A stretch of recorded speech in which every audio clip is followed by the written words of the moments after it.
Assalamu alaikum malam. Amin wa alaikum salam. Dan Allah tambayoyi zan maka idan ba za ka damu ba. Ok, ba damuwa. Na ce dan Allah da a baka 200,000 da Buhari ya maimaita mulkin shi shekara 8 wanne ka fi so a ciki? Babban magana. Ni gwanda ke bin ma 20,000 da Buhari ya maimaita mulki a Najeriya.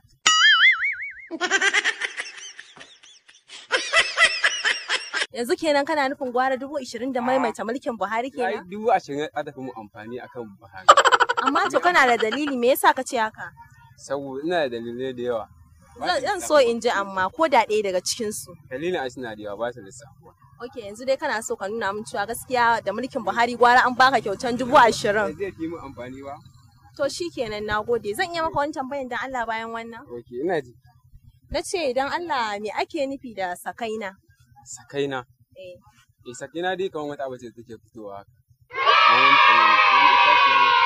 Yanzu dai kana so ka ce min sakaina dai wani icce ne da yake fitowa daga ƙasa. To shikenan nagode. Zan iya sanin sunanka? Sunana Abubakar. To shikenan Malam Abubakar nagode. Allah ya saka da alkhairi. Kar ku manta kuna kallon wannan shiri ne daga CB Sound Studio Kaduna. Nagode. Na ce mama da a baki 200,000 da Buhari ya maimaita mulkin su shekara 8 wanne kika fi so? Ban yarda da maimaita. Yanzu kina nufin baki yarda da maimaita mulkin shi ba? Eh. Amma mama me yasa? Saboda bakin wuya da muna sha yanzu.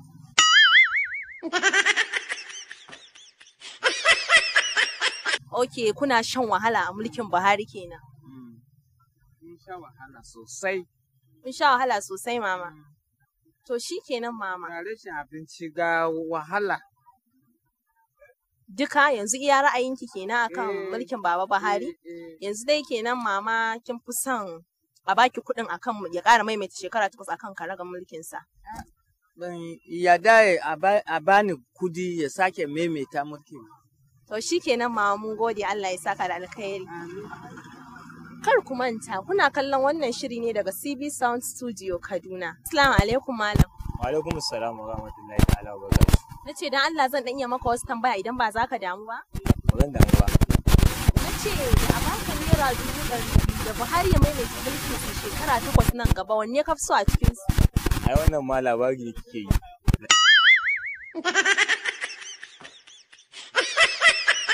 Lallai.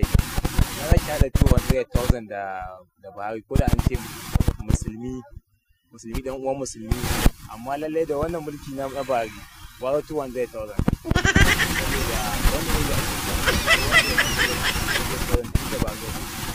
Ko da ba shi ke badawa ba. To shi kenan zai kana so ka ce mun gwara 100,000 nan dai da mulkin Buhari kenan. Lallai da mulkin Buhari gwara 15,000 ma amma 200,000. Yanzu ka dawo 15,000 kenan. Dawo 15,000 dan ta fi mun wannan mulki na Buhari ko da ba shi ke badawa ba shi ke hanawa ba amma lallai wannan mulkin ba ma san bakin mulki. To shi kenan nagode Allah ya saka da alkhairi. Zan yi maka wani tambayan bayan nan? Zakiya. Na ce idan Allah me ake nufi da addu'a da Hausa? Addu'a da Hausa? Ai ni ba cikakken Bahaushe bane ban san wani kalan Hausa zan baki ba.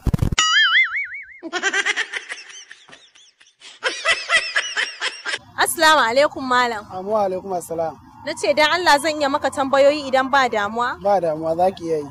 Na ce da a baka naira 200,000 da Buhari ya maimaita mulkinsa shekara 8 wanne ka so a cikin su? Gaskiya da mulkin Buhari ni 1,000 ma a yanda nake tunani ta fi amfani a wajena.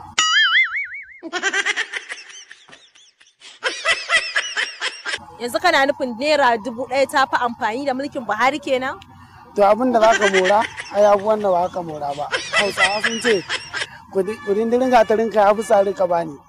Tabbas wannan gaskiya ne. To shikenan nagode Allah ya saka da alkhairi. Yanzu dai kana so ka nuna min cewa naira 1,000 kacal ta ishe ka bukatunka a halin yanzu da mulkin Buhari. To abin da za ka mora yau ka nemi na gobe kuma baka samu na yau ba kana nufin gobe kuma ta zo ta lalace ai.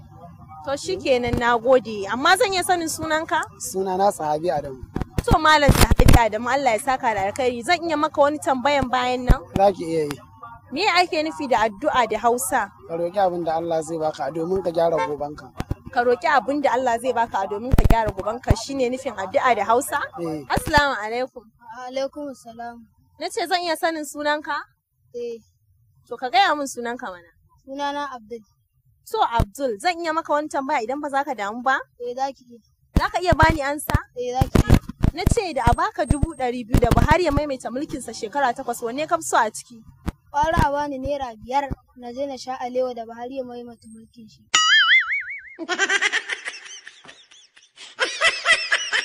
Yanzu kana nufin gwara naira 5 kacal da mulkin Buhari? Gaskiya ne wannan. Amma to me yasa ka ce haka? Na kai yaro ne amma ka ce gwara baka naira 5 da mulkin Buhari, me yasa ka ce haka? Buharin daura mamugunci ne, azalimi ne, mugu ne. So shi kadai? To kuma na ganka kaman da karafuna a hannunka. Shine ban fahimta ba, ina za ka da su? Mai wushire kadangare ne ya ja mana wannan aikin, Buhari ya ja mana wannan aikin. Ok, yanzu da kana nufin karafunan nan ka je ka yi aiki ne ka samo su za ka je ka saida? Gaskiya ne. Na gode, Allah ya saka da alkhairi. Zan yi maka wani tambayan bayan nan? Za ki iya. Na ce me ake nufi da addu'a da Hausa? Ka roƙi Allah. Ka roƙi Allah shine addu'a da Hausa? To shikenan, na gode, Allah ya saka da alkhairi. Kar ku manta, kuna kallon wannan shiri ne daga CB Sound Studio Kaduna. Na gode. Na ce idan Allah zan iya maka wasu tambayoyi idan ba za ka damu ba? Allah ya sa na sani. Na ce da a baka naira 200,000 da Buhari ya maimaita mulkinsa shekara 8 wanne ka fi so a ciki? Ba ma 200,000 ba, akan naira 10 ma. Akan naira 10. Yanzu kenan ga Buhari ya maimaita mulki, ba ma sai an ban 200,000 ba ga in yi zabi. Naira 10 ma ta aiwatar. Ta fi mun albarka ga Buhari ya maimaita mulki. Na rantse miki da Allah, ledan fiye wata guda dai ya fi min albarka ga Buhari ya maimaita mulki. To amma ka ce min ka fi son ledan fiye wata kwara ɗaya kacal na naira 10 da Buhari ya maimaita mulki, amma me yasa ka ce haka? Saboda ledan fiye watan ta fi min amfani, zan iya sha ya kora min kishi, ko kuma in sha in samu kwanciyar hankali. Amma me za a yi da shugaban da bai damu da talakawarsa ba? Menene amfanin shugaban da bai damu da al'ummarsa ba? Me za a yi da shugaban da bai san talakawansa na cikin wani hali ba? Wani mataki Buhari ya dauka akan halin da muke ciki a kasan nan? Sai an yi magana ce halinmu ne. Su kudu me yasa ba halinsu ba ne? Akwai bambanci tsakaninmu da kudu? Duk abin da ake yi a arewa da bacin rai na sace-sace da kashe mutane da yunwa da tsadar rayuwa, mu muke noma amma mu ne da bala'i. Abin da zaki siya da tsada a nan a kudu ba za ki siye shi da tsada haka ba. Me yasa? Mu muke nomanta. Amma mu ne da wahala. Shi kullun kirarin shi mu je gona sai mun je gona kuma a ce kai ne kai noma ka kasa zuwa ka garbi amfanin gona, ko kana cikin noma a dauke ka ana neman kudin fansa. Amma shi kullun kirarin sa gona shi dan uban shi noma yake ci. Noma ba wai ba abu bane mai kyau, abu ne mai kyau. Mun taso mun ga iyayenmu na noma, amma lokacin da hankali kwance sai kai yawo a kudu hankalinka kwance, arewa ka isa kai haka. Buhari bai damu da talakawansa ba, bai damu da jama'ansa ba, bai san wasu waye suka wahala a kan shi ba. Duk wani bala'i da tashin hankali da ke faruwa da mu a arewa, babu wanda Buhari ya taba zuwa ya taka da kafan shi ya zo ya mana zaji. Amma lokacin campaign, lokacin neman kuri'a, ƙwaroro, kwata, ƙauye, lungu da sako haka ake bin mu ba. Me yasa a lokacin ba a ce mana bai da lafiya ba? Sai da aka tura shi ya hau za a zo a ce mana dubi, barin tambaye ki dan Allah. Allah ya sa na sani. Ki duba sojojinmu da suka yi hatsari suka mutu wajen sunawa, har da Chief of Army Staff da sauran masu kishin kasa. Tsakanin Bila daga Bila zuwa Central Masdan Abuja tafiyan minti nawa ne?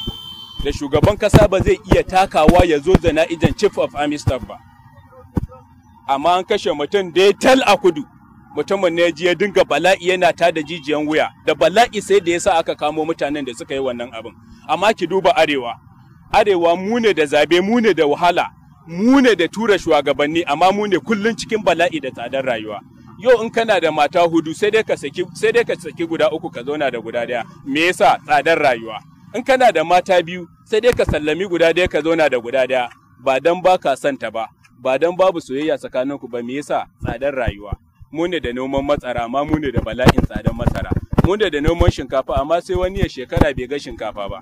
Wallahi akwai matan da naji tana ba da labari, rabuwanta da ta yi ido biyu ma da shinkafa da faffe ta ga gashi nan an dafa tun shekara 3 da suka wuce, tun sallah bara shekara 3 da suka wuce. Wannan wani irin bala'i ne, kuma tana arewa, 'yar arewa. Mu ne da noman doya, noman dankali, noman tarugu, ki ji wake da ake nomawa a arewa, wake naira 57,000. Wannan wani irin bala'i ne? Wani irin bala'i ne wannan? Ka je kudu idan za ka ga wannan, an inganta rayuwarsu, an inganta hanyoyin sufurinsu, an inganta shige da fitansu, an inganta hanyoyin samun kudinsu, kamfanoninsu cikin walwala. Ba ruwansu da wannan tashin hankalin da mu muke ciki, yau kidnapping, gobe bala'i. Shekaran jiya makaranta nan Nuhu Bamalli Zaria, aka je aka dinga halbe aka kwashe lecturer da matan shi da dalibai, aka kashe mutum 2. Babu ruwan gwamnan mu da mu, babu ruwan shugaban kasar mu da mu.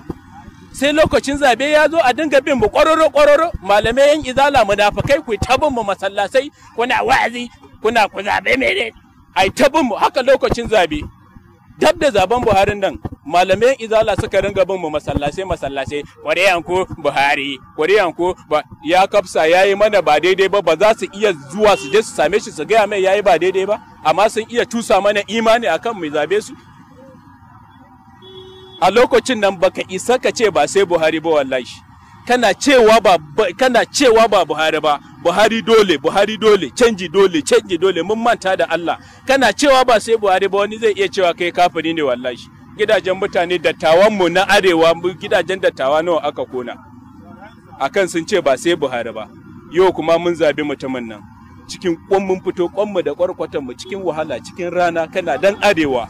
Ka girma arewa, ka tashi a arewa, ka yi karatu a arewa. Dama sai da kakanninmu, iyayenmu, dattawa suka gaya mana, zaben wannan mutumin ba alkhairi bane a gare mu.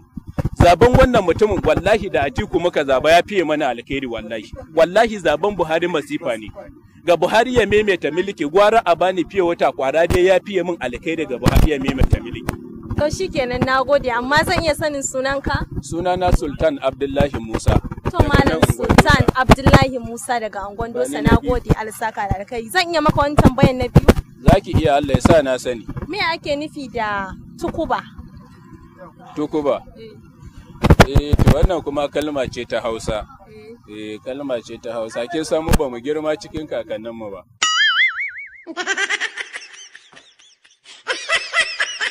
Dan Allah zan iya tambayan ka idan ba za ka damu ba? Kwarai ko idan kika ma tambaye ni amsoshi kala zan baki su. To shikenan, nagode, amma zan iya sanin sunanka? Sunana Yusuf, bawan Allah. To Malam Yusuf, na ce da a baka naira 200,000 da Buhari ya maimaita mulkinsa shekara 8, wanne ka fi so? An gaya miki da Buhari da 'yan Rufa'i gabaki daya, ai su maimaita kawai domin sun gama komai a rayuwar duniya. Tunda suka ɗauki mahaifiyata, cinta da shanta da komai nata yana hannunsu. Allah sarki, yanzu kana so ka ce min kenan da president da kana so duk su maimaita saboda duk sun gama maka komai, sun ɗauki mahaifiyanka cinta da shanta kenan? Kwarai da gaske kuwa. To shikenan, nagode, Allah ya saka da alkhairi. Zan yi maka wani tambayan bayan nan. Aiki ta gaba. Wanda kika tsabtan baki amsoshin ko kala duk yi musu. To na ce dan Allah, me ake nufi da addu'a da Hausa? Addu'a da Hausa? Addu'a da Hausa? Ka roƙi abin da kake so. Okay, ka roƙi abin da kake so shine addu'a da Hausa? Kwarai da gaske. Kar ku manta, kuna kallon wannan shiri ne daga CB Sound Studio Kaduna.